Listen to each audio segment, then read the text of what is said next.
Amen.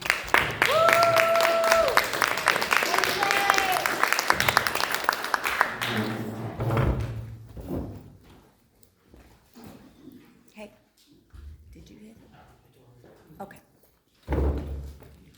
Do I gotta talk into this? Can y'all Yes. can y'all Yes, hear me? no, use that. Use that. Oh, man. You're doing great already. Hello everybody, my name is James. Hi, and Hi, James. I'm an alcoholic addict. That's all God. Amen. And I'm here to tell you tonight, I'm supposed to tell you what it was like, what happened, and what it's like now. And before I really start, I got 10 years clean and sober, and actually, it's kind of surprising so many people got 24-hour bracelets tonight because I texted a friend of mine on the way here and asked him to pray for me, and not for God to lay the words upon my heart or nothing, because I told him, I said, I feel God around me. I said, just pray that my story touches that one person. Yes. That was all I wanted him to pray. And he said he would, so we'll see if it works. Okay, I'm going to start out with what it was like. And you'll get the gist of this right here when it's over with. There's one L. What it was like in the past. I'm 57 years old. When I was born, my sister was 17 years older than I am. So I was basically the only child. I grew up on the south side of Evansville. My mom and dad, they worked. Mom worked in the morning time, dad in the evening, so I was basically raised by one parent, so to speak. So growing up, I was always a loner. I just wanted to fit in with people. And I can remember the first time, this is probably gonna blow some of y'all's minds, but the first time I ever got high was in 5th grade in 1976 at a KISS concert at the Robert Stadium. I was standing there and somebody tapped me on the shoulder and passed me a joint. That was my first experience with drugs right there. And the first time drinking was basically right around the same time. My mom and dad kept liquor in the house, and me and a friend of mine, we lived so close to the school. One day at lunchtime, we just went into my house, got some liquor and got drunk, and it was Mad Dog 2020. Yeah, so I was all those. I mean, y'all know right there. I mean, that was just, yeah, and someone our age, young like that, I mean, and it felt good because I can honestly say that drinking and drugging like that, growing up in high school and all that, it helped me fit in. And that's what I was looking to do. I was just wanted to fit in because I didn't get into sports. I really still don't to this day. I don't watch basketball or football or none of that. I don't know why. And I just didn't get into the in crowd, the jocks, or nothing like that. I got along with the stoners. Going to high school, you could always find me out in the back of the tennis courts at Bossy High School getting high with everybody else, constantly. And that's how I made it through school. I mean, I dropped out at age 16. When I turned 18, I went down to the school corporation and got my GED. And also, when I turned 18 years old, that was when my first experience with the law happened. I was with somebody at Sears out of Washington Square Mall, and they stole a Walkman cassette player. We got out of my truck, and I said, let me see it. And it was in my hand, and the security guard knocked on the window and looked at me and said, I know you didn't take it, but it's in your hand. And 18 years old, I went to 3rd floor of Vanderbilt County Jail. If anybody knew about the 3rd floor of Vanderbilt County Jail back then, that was considered gladiator school. You know, if you made it through 3rd floor of Vanderbilt County Jail, you was doing good, because the guards, when a commissary got stuck in, they would just set it inside the door, close the door, and you either fought for your commissary or you didn't get it. But me being brought up on the south side of Evansville, everybody in there knew me, and they knew my mom and dad. So, and that was the start of that. When I turned 21, that's when I was able to legally buy alcohol. And I had friends that was under 21 that needed alcohol, so the only way I would cop for them was if they bought me some too. And that's how I got drunk. And I stayed drunk. And we started basically experimenting with any drug possible, breaking the law, drinking, getting high, doing mushrooms, tripping acid, doing cocaine, doing crank, you name it. I did it. We did it. And I was gonna say this, I was also gonna bring this up at the beginning, but I clean forgot to because I kinda got off on the wrong track and it kinda, there's a lot of people here too. You know, cause what it was like, you know, and it also says in the Bible in 1 John 3:4, everyone who makes the practice of sinning also practices lawlessness. Sin is lawlessness. And that's basically what I was doing, I was lawlessness. I didn't follow the law, I didn't care for the law. We broke into car washes, we broke into car machines, we kicked the back door in at Kentucky Fried Chicken. There wasn't a law that we didn't break. At the age of 25, in 1988, we had finally caught up to me and about 4 of my buddies, and we got arrested. And we got arrested hard too, with about 15 theft charges on us. That's just here in Vanderbilt County. That's not counting all the ones up in Warwick County. And when I was serving time in Warwick County Jail also, one of my friends was looking at a lot of time. Or should I say, one of my so-called friends. He asked me to help him and some other guys, and I did. I was a trustee, and in 1988, you could even look it up on the internet, on the news. Warwick County Jail, I broke 4 people out of the county jail in 1988 at 25 years old. I was the only one that didn't leave. One of the guys stayed gone for 6 months. The other got caught 6 weeks later. So that started my prison sentence. 1988, first time ever in prison at Indiana State Farm. And a lot of the stuff you see on TV, yeah, a lot of it's true. I've seen people getting stabbed in the neck with pencils dropped beside me and everything else.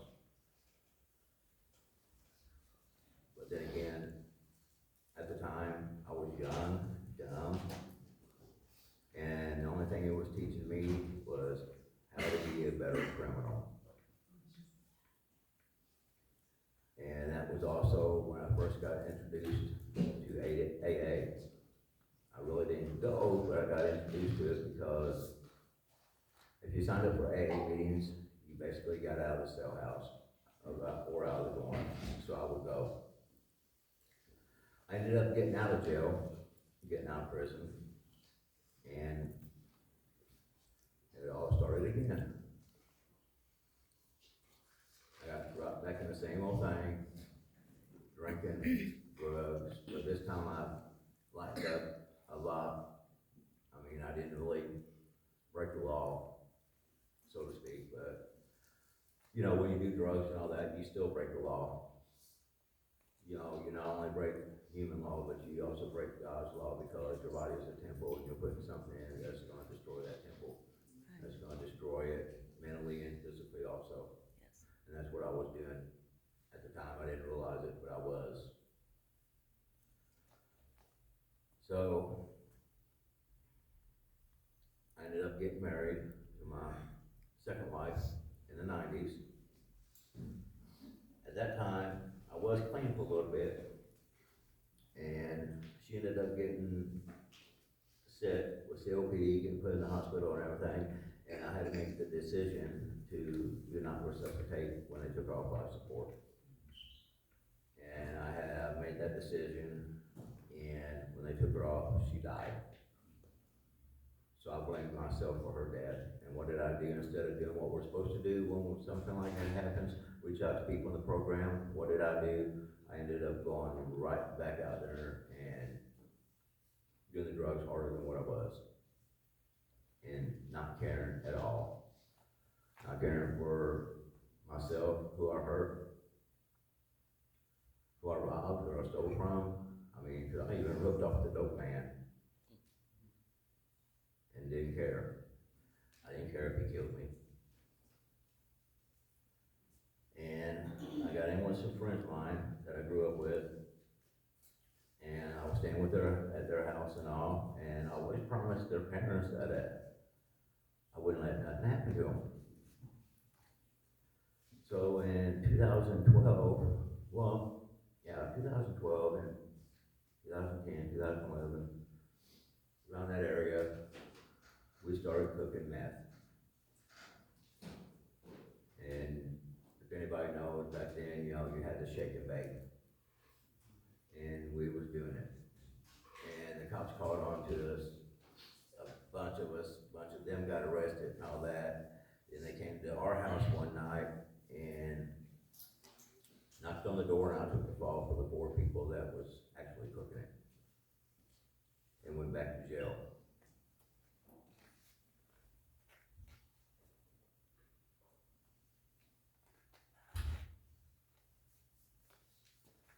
Well, went back to prison actually. And that was in January 10th of 2012. So that is what happened the day I got sober. Second now. And it says in 1 Peter 1:13, therefore prepare in your minds for action and being sober-minded, set your hope fully on the grace that will be brought to you at the revelation of Jesus Christ. So on January 10th, 2012, I got a manufacturing meth charge because I took the fall of the people in the house, just so they wouldn't go to prison, because I told their parents I would always watch out for them. I went to prison with a 623, with the agreement on therapeutic community that if I finished out the CLIP program, I would get out on drug court. Well, they sent me to Wabash, DOC did, because I had that 8-inch escape. Wabash didn't have a CLIP program, so I ended up going to Miami Correctional Facility, way up north, and going through the CLIP program. And if anybody's ever been through therapeutic community in prison, I will say it helped me a lot. Because going through the therapeutic community, I was able to learn exactly what I was doing to my brain, my body, my family, my friends, the ones that cared. I learned how it affected the endorphins in your mind, the nervous system in your body, the whole 9 yards. And the whole time I was locked up, my only living relative at the time, which was my sister, she didn't write me or nothing. I basically told them I didn't want nobody to. Let me sit here and do my time and get out.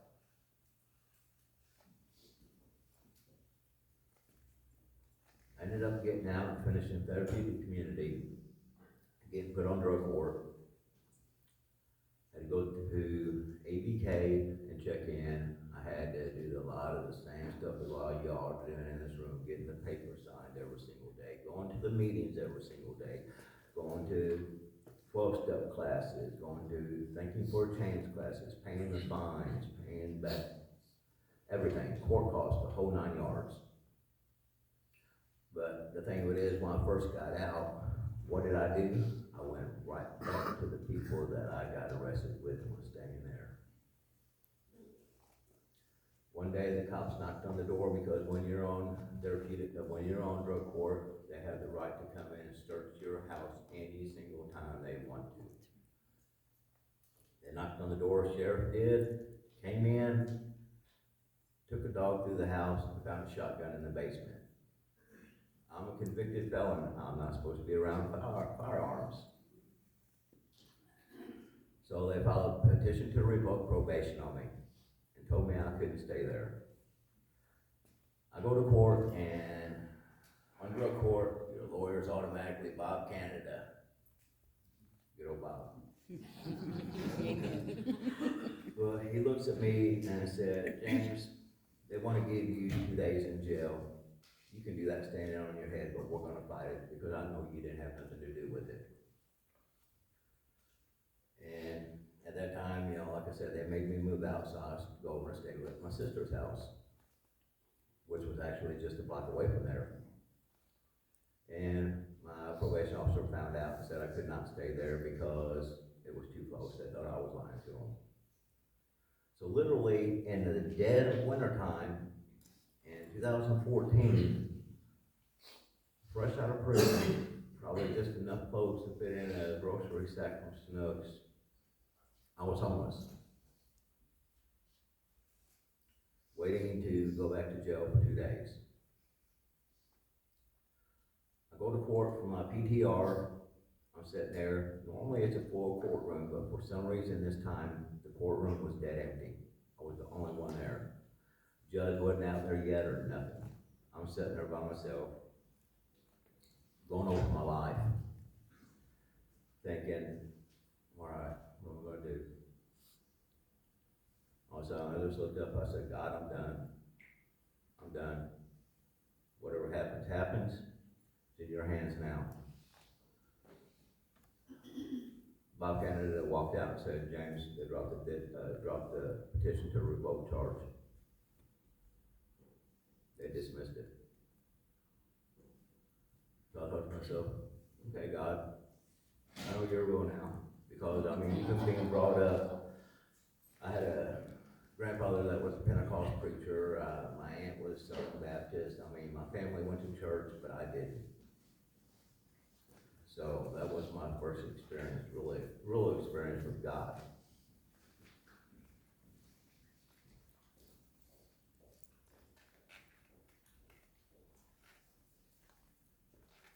They dropped the PTR. I can't stay at my sister's. I'm homeless for 3 days. Man, I wish there were some Kleenexes up here because I'm going to start crying.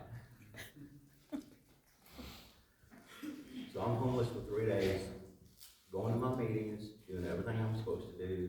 I mean, there was a meeting that at the time I wouldn't be at CNL, good old Columbia and Linwood.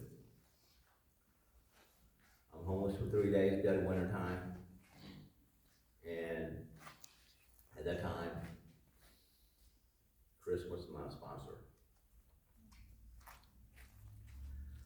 And I looked at him and said, I'm going back to jail. I can't be homeless. He said, before you do that, I got somebody I want you to meet.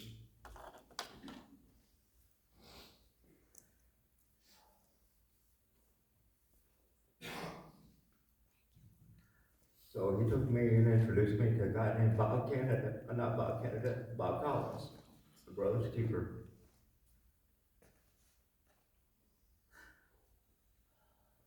I told, it was over on Gun Street.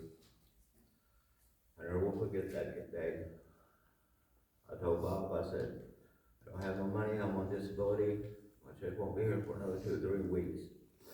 The house wasn't even finished yet. There was only 2 bedrooms and a kitchen that was done and 1 bathroom. And Bob looked at me and said, you got a place to stay. So I ended up moving in at the house over on Gunham. Me and another guy that was there. And I had in my mind, like Sharon always says, I went to any length to get high, so I'm going to go to any length to get sober. Every morning, I would get up at 5:30 in the morning, rain, sleet, shine, and walk down to the corner of Kentucky and Lincoln Avenue, catch a bus, go all the way out to ABK, check in, walk from ABK all the way over to Columbia Linwood, hit my meeting, and go back to the house. I did that like clockwork, rain, sleet, snow, and shine. And a lot of times, you know, God would give me these little signs, like, you know, I'm here. But one time in 2014, we had an ice storm coming. matter what, back then, cause it's changed up a lot now. Back then, you had to check in no matter what. So I get up, did my normal thing, went over to ABK and checked in. I was trying to make it to CNL before the ice storm hit. I get right there, right by Oak Hill Cemetery, I got my umbrella. And it started coming down, and it started coming down hard. I put my umbrella up. I said, God, now'd be a good time for a ride. I mean, there ain't no cars out or nothing.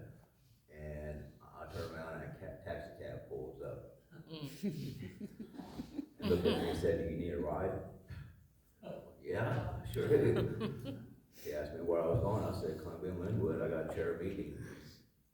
I said, but I don't have no money. He said, don't worry about it, get in, I got you. Amen. Yes. I thought to myself, all right, God, you got jokes. So, you know, I got to my home away from home at that time, which was Columbia and Linwood. I shared my meeting and made it home. I did all that, and I went on for about 2 years. Did that. You know, and a guy moved in the house over there, you know, all this time too, I still wouldn't go to church no matter what. And a guy even moved into the house named Randy McSwain.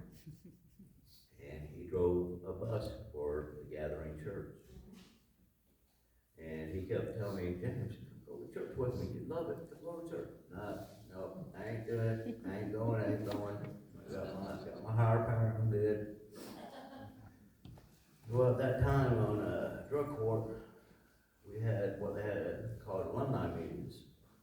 Now mind you, during all this time, I'll make it through drug court, paying my fees I have to and everything on the first phase of drug court, and they did letting me off drug court 3 months early and waived my fees. You know, I'm still going to my meetings and all that. I get on the second phase of drug court. Goes to my probation officer and everything and see them. I go every Thursday to Lisa Sipe had a class down there. I would go every Thursday into her class like clockwork and do my meetings and all that.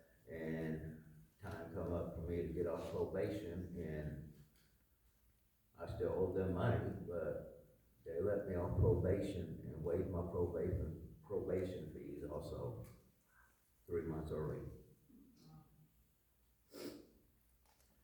And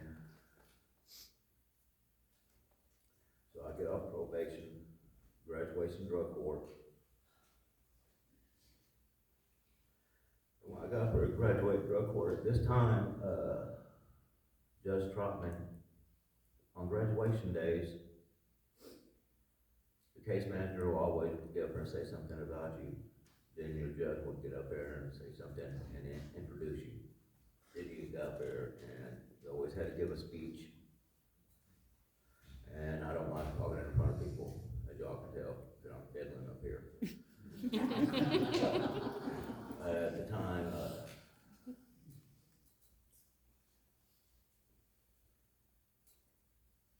At the time, my case manager was,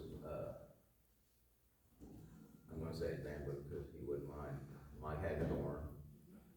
And remind you during this time too, I missed this part, but I'm going to go back to it real quick because it's a key part of my sobriety.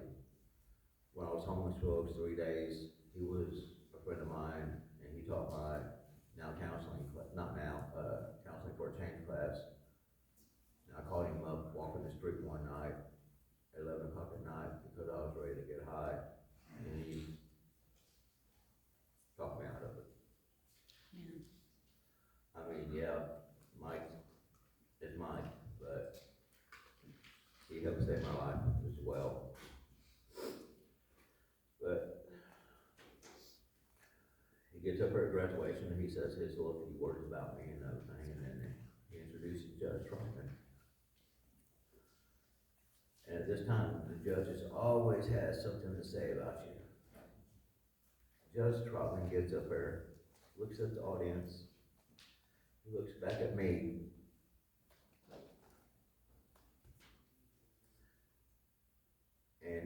he just said, there's nothing I can say about him, and introduced my name and walked over and hugged me and said, I love you. You're part of the reason I keep this program going. Mom and Dad never told me he loved me.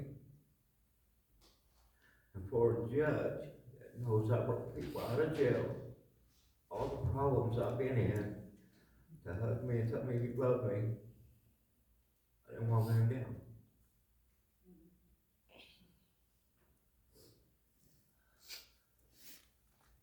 So, I graduated drug court. So now I'm free and clear. Still living over at Brother's Keeper. And we had these alumni meetings. And that's how I met Sharon and Donnie. And one day, Sharon said, James, I'm gonna give you a lead. And me being in the AA, that's one thing we never did was somebody asked us, we always said, well, yeah, no matter how it is. And that was actually on January 26th of 2016. And that is part of that now, what it's like now, which is my spiritual awakening, is actually on that day. And that's the third nail. I'm going to say this real quick before I forget, because what it is like now, as you know, I had the three nails. Only one word can really describe it, and that's Jesus. Come on.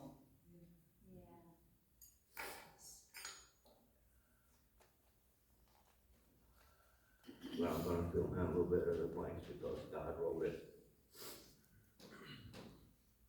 And it says in Ephesians 5:14, for anything that becomes visible as light, therefore it says, awake, O sleeper, and arise from the dead, and Christ will shine on you. I gave my testimony the night of January 26, 2016. I had 4 years clean and sober in. And that night I had my spiritual awakening. It was in the little room over there, it was a 12 or 12 meeting. And my she's my wife, walked in. I can actually probably tell you everybody that was there that night, and my wife had on white. And like some other people in this room, I always pray for a godly wife. And when my wife walked in, God just kind of whispered in my ear, said, James, there's your angel. I was like, yeah, right. No way, that's happening. I was like, you got jokes still, God. But I gave my lead that night. And like I said, that was my spiritual awakening, because you can be clean and sober and still not have that spiritual awakening. That spiritual awakening happens when it's like, and when it happens, it's like, I'm just going to try to give you some of it, because right now it's quarter after. January 26, 2016. Tammy walks through the 12 and 12 meeting. I've never went to church really. After that night, Sharon and Donnie invited me to church. I started coming down here to the gathering. And I seen the love down here. I started helping clean down at the gathering. Every Friday night, I started coming down here to church meetings. I did everything I could for this church, for these people. Never been baptized in my life. And wanted to be baptized. And a friend of mine that I grew up with said, I talked to Pastor Ray and all, and they said, pray about it. And when God puts it on your heart, let us know, we'll set the date. I said, all right. So I prayed about it. At the time, this was in 2016, and if you go back, when I prayed about it, the date God put upon me was 2 weeks after Mother's Day. And when I told a friend of mine that, they said, James, that's Pentecost Sunday. Mm-hmm. And at the time, I was like, I didn't know what that was, and they said, God's trying to tell you something.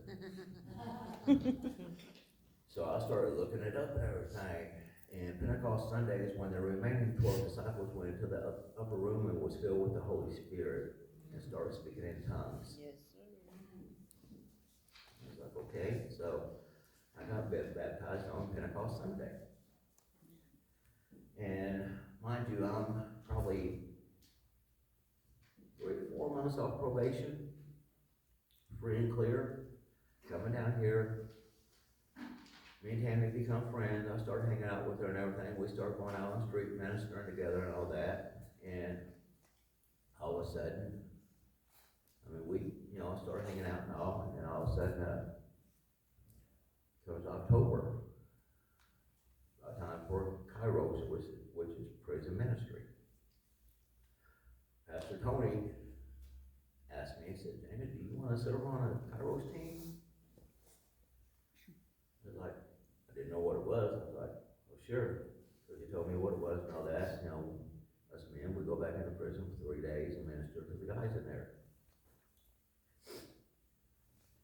Mind you, I got charges on me that I hope people escape out of jail.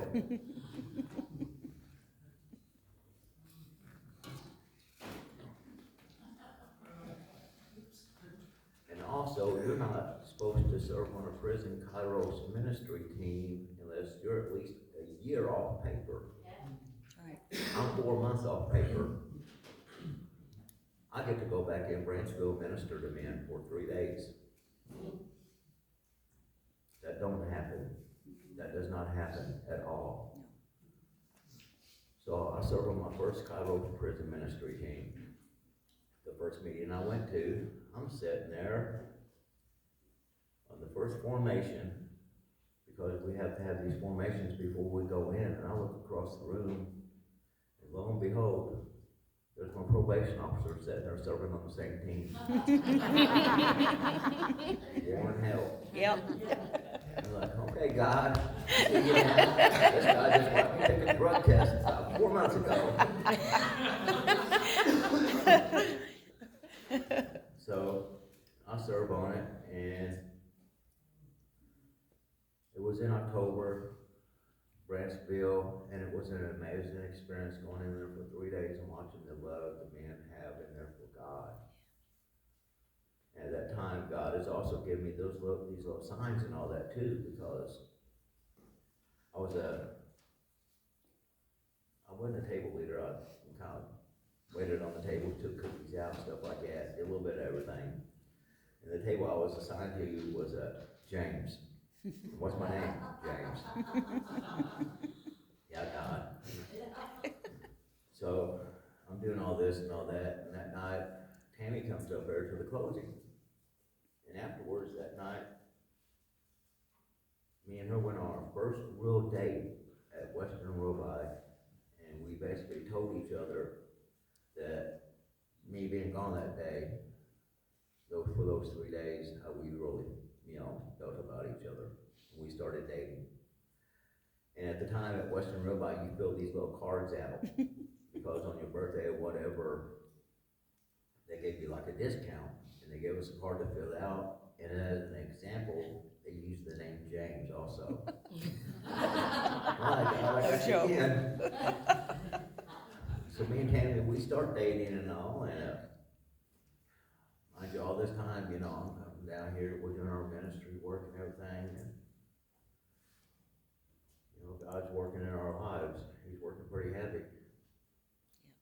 And he's working real heavy, honestly, because Tammy starts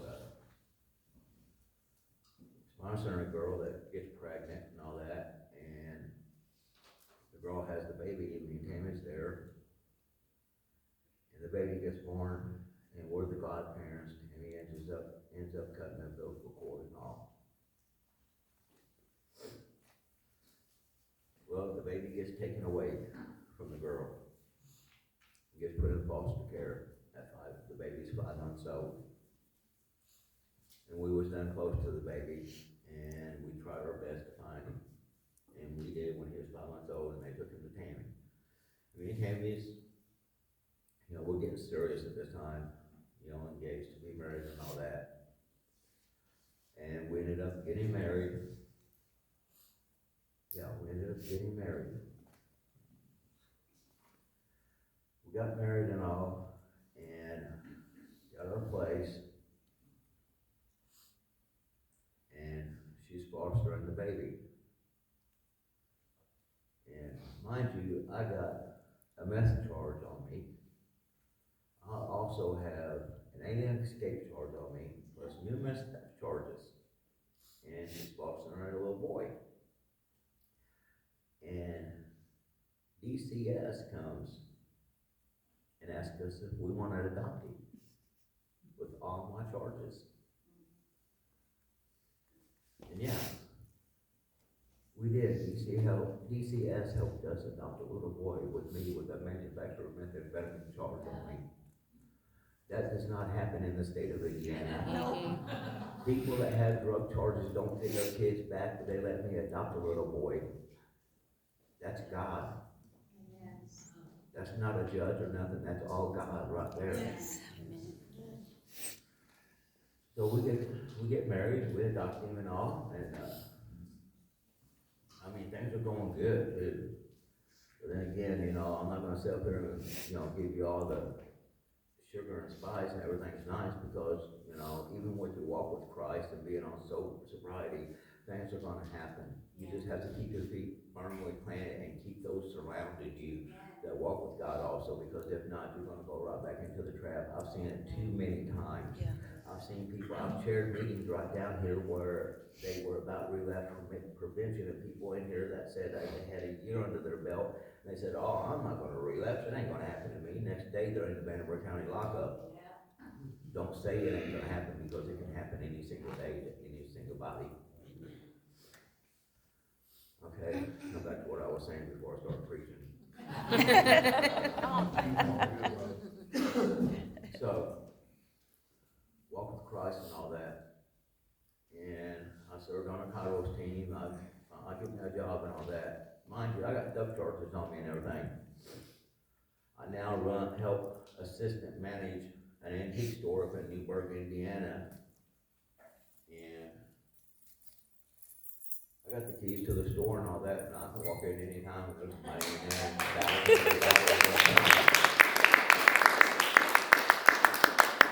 I actually run this store on Saturdays. I run it because the manager's not there. I open it up, I go pick up bank bags at the bank every single day and everything else. They trust me. I consider them my family, just like each one of you all is my family.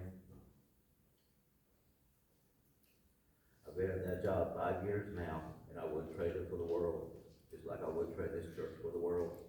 Amen. I'm getting ready to wrap it up here too, but I gotta end it with this one other thing too. Because like I said, I served on that first Kairos team, which was in October, and it was at Branchville, and it was Branchville 21.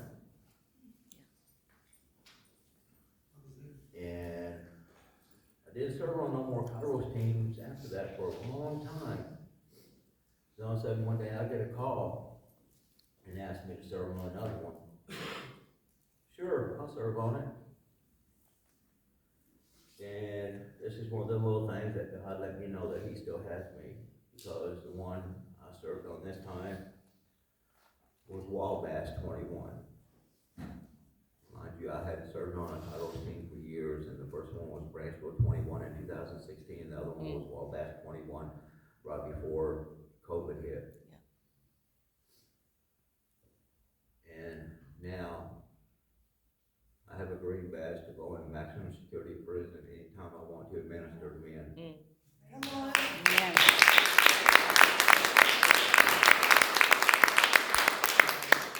That doesn't happen. And when I served on that team, if you remember my story, me telling you I went and served time at Wabash before I went to Miami. When I served on the Wabash prison ministry team, we got to go out to all the cell houses and pass out cookies. And the person up there that's in charge of it all, Jackie Storm, told me nobody's ever done this before. I went into my old cell house, to my old cell, gave my old bunkie cookies, and look at him and tell him I made it. Amen. Yes.